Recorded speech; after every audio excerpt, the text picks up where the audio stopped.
Apakah kau merasa tak ada harapan? Saat Anda mengalami keputusasaan yang mendalam, apakah kau merasa tak ada harapan? Ketika kau tertutup kegelapan, apakah kau merasa tak dapat bertahan? Dalam setiap ujian, kapan ini akan berakhir, kau tanyakan. Dalam tangis saat tidur, seorang sahabat itukah yang kau inginkan? Ketika tersiksa oleh sakit dan derita, kau merasa sendirian? Ketika menatap masa depan, apakah kau takut gelapnya masa depan? Ada seseorang yang peduli mendengarkan setiap rintihan. Tangannya sedang menjangkaumu. Dia dapat jadi sandaran. Ketika semua hal mengepungmu, dia lihat kau ragu dan ketakutan. Dia ingin memelukmu dalam tangannya agar kau aman. Saat jatuh dalam kegelapan, dia jadi terang penunjuk jalan. Dia ingin hapus air matamu karena di matanya kau penuh keindahan. Raihlah Yesus sekarang. Izinkan dia ambil alih pimpinan. Dia akan angkat bebanmu dan jamahannya memulihkan hidupmu. Tangannya sedang menjangkaumu untuk menjalin persahabatan. Izinkan dia memegangmu. Kasihnya tak pernah berkesudahan. Jikalau saat ini kita mengalami kehidupan yang kita merasa membuat kita putus asa atau tidak ada harapan, ingatlah sebuah kalimat yang indah ini. Doa adalah jeritan sebuah harapan. Doa dapat dipanjatkan dari dalam segala keadaan dan dari semua tempat. Waktu Anda tak dapat melihat adanya jalan keluar, Anda mempunyai jalan ke atas, yaitu doa. Seorang penemu yang hebat yang bernama Alexander Graham Bell, dia pernah mengatakan demikian. Ketika sebuah pintu tertutup, pintu yang lain terbuka.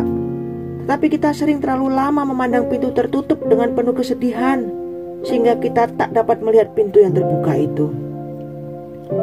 Apa yang dikatakannya sangatlah benar.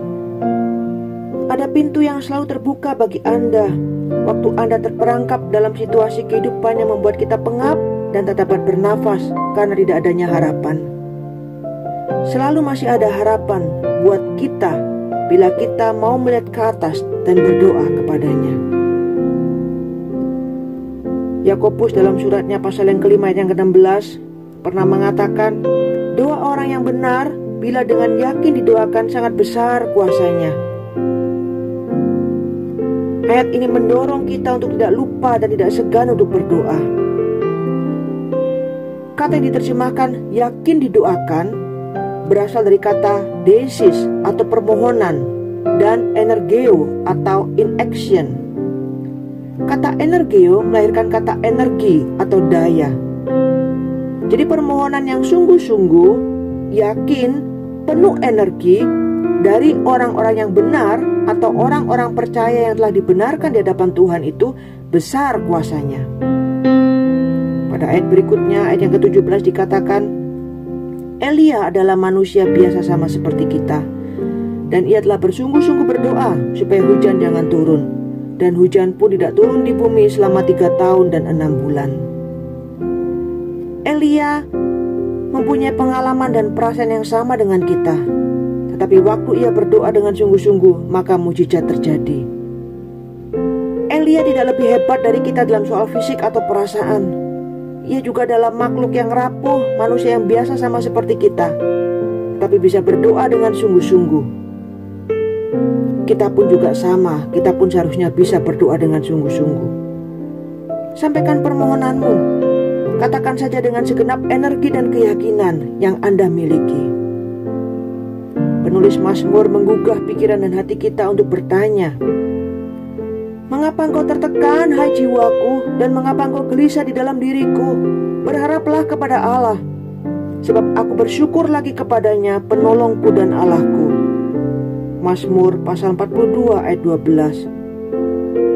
Kata tertekan memiliki pengertian tenggelam atau tertekan atau terjepit.